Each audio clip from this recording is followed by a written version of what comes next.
Hello everyone and welcome back to another round of Tuesday Night Legacy. Tonight we got another Pauper match for you. This is an exhibition match between myself and Pedro. On the left we have Pedro playing a deck he calls Whale Helix. This is a Grixis artifact combo deck that is based around this card here, Ethereum Spinner, for 3 mana. If you cast something with mana value 4 or greater, then you get to get a 1/1 Thopter creature into play.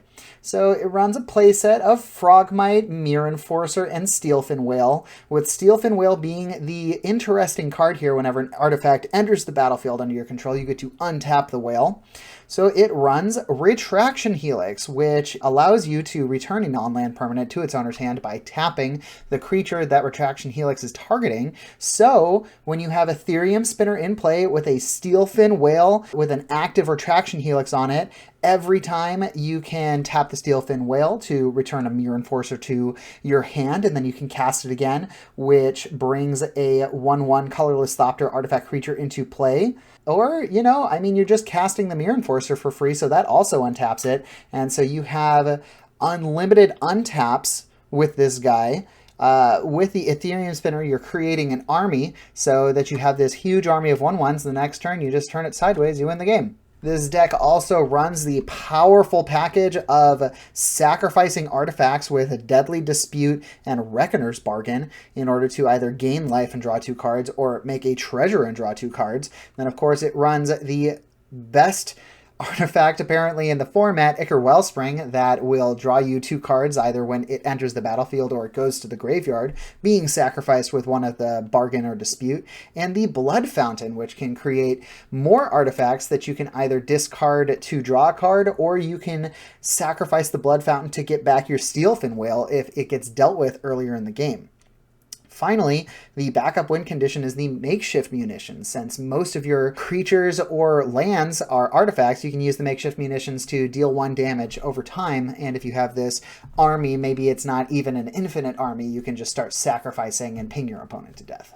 On the other side of the board, you have myself playing the Blue-Black Fairies and or Ninjas deck. This is a tempo deck at heart, not a control deck. It is based around getting one of these very low cast creatures into play, either a Fairy Seer or maybe a Spell Stutter Sprite. If you can get a early counter spell off of a Spell Stutter Sprite, then you want to cheat the Ninja of the Deep Hours into play and basically just protect these creatures as you have all of these removal spells: Cast Down, Suffocating Fumes, Echoing Decay, Snuff Out, and then of course you have some counter spells and Preordains and Dispels, or not Dispel. Dispel is in the deck, but it's only a 1/of. What I was actually referring to was the Preordain and the Brainstorms in order to find the cards that you're looking for. And with it only being the 2 colors, you want to be as consistent as possible. Make sure you have as much blue mana up as possible. Try to be as reactive instead of proactive as possible with the deck. Finally, it also has Gurmag Angler on the top end and Thorn of the Black Rose in order to get you more advantage with the Monarch, being able to hold on to the Monarch, hopefully dealing with the other side of the board's creatures so that you can hold on to it. And then Gurmag Angler, of course, is just a big 5/5 creature, fairly difficult to deal with. But you can actually see that this deck is very dated, as there are larger threats that can be deployed quicker nowadays than the Gurmag Angler. All right, let's go ahead and get this game started here. We've talked about the decks enough, and we're on our way. Pedro starting out with a tapped land. I believe that was the Silver Bluff Bridge. Pedro firing off the Ichor Wellspring here, getting to draw himself a card. Actually, all of Pedro's lands are artifacts as well as lands. We see the Frogmite coming into play here. Frogmite trying to get casted down. So Frogmite costing 4. Should have been 1, 2, 3, 4. Should have been free there. One of those lands must not be an artifact. But instead of just letting his Frogmite die, he turned it into a Deadly Dispute. And so now he has a treasure and got to draw 2 cards. The other side of the board, we see a Fairy Seer coming down. An Ethereum Spinner trying to get cast there, one of the combo cards of the deck.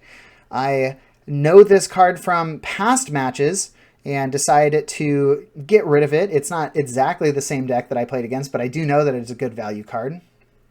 We're seeing a Makeshift Munitions come into play. That's that very shiny card next to the Ichor Wellspring for Pedro.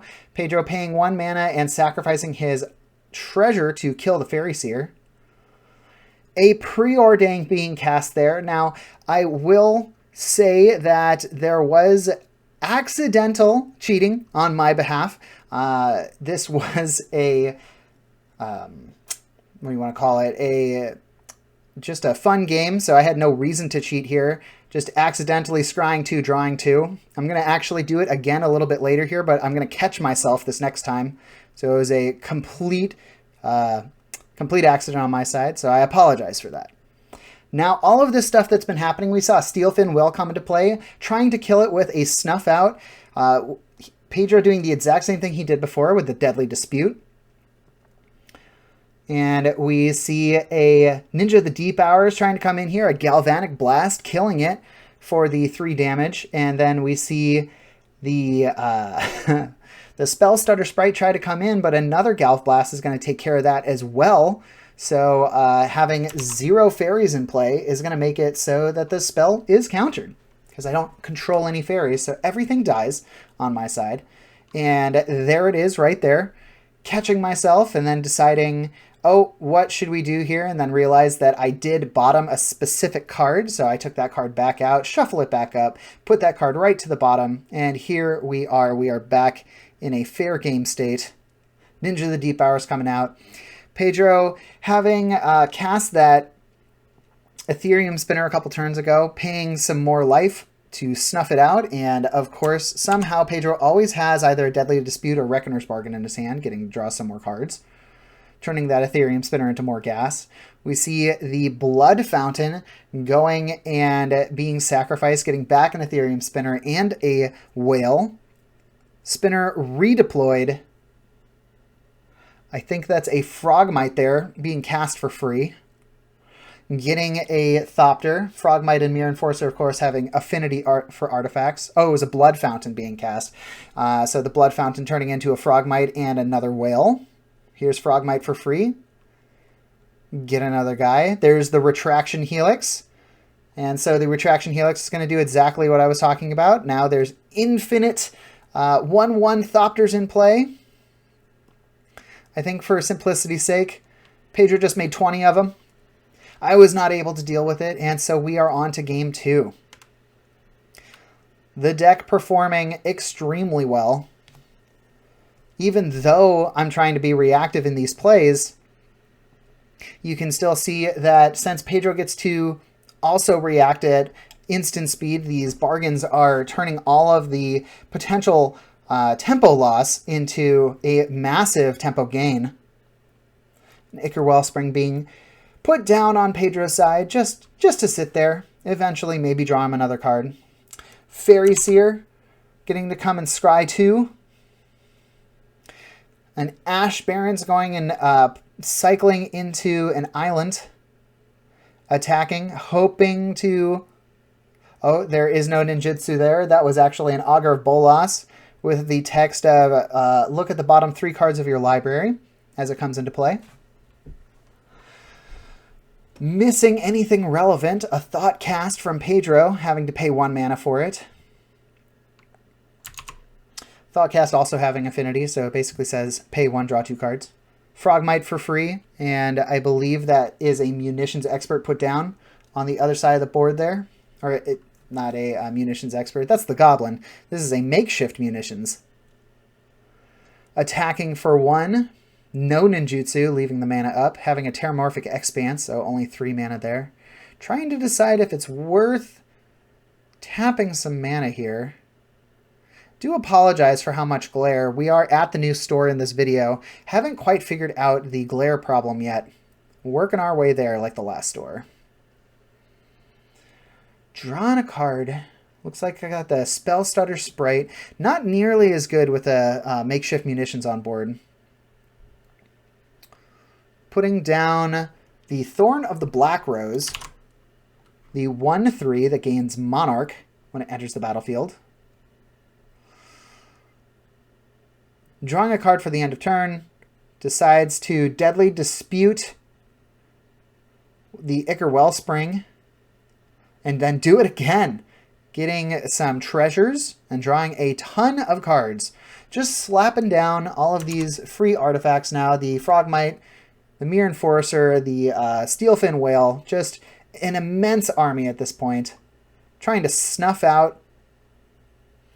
And for the first time, Pedro puts down Reckoner's Bargain, seeing that he gets to gain life equal to the permanent's mana value, which is 6, and also draw 2 cards. So this is a very good card to stabilize on top of everything else, since all of these cards do have huge mana values, but reduced mana cost due to the affinity. There's that new ninja. Forgot to add it to my list. It just is a come into play for 1. Get to draw a card if it enters the battlefield this turn. Otherwise, it's a loot effect. Just a 2/1. Pedro turning his big guys sideways here. Casting down the whale. Trying to decide what the best rest blocks are. So the Frogmite only being a 2/2. The Thorn of the Black Rose goes in front of that. Think we just block another Frogmite, and then that Mere Enforcer being a 4/4 just comes through. Gets to take back Monarch.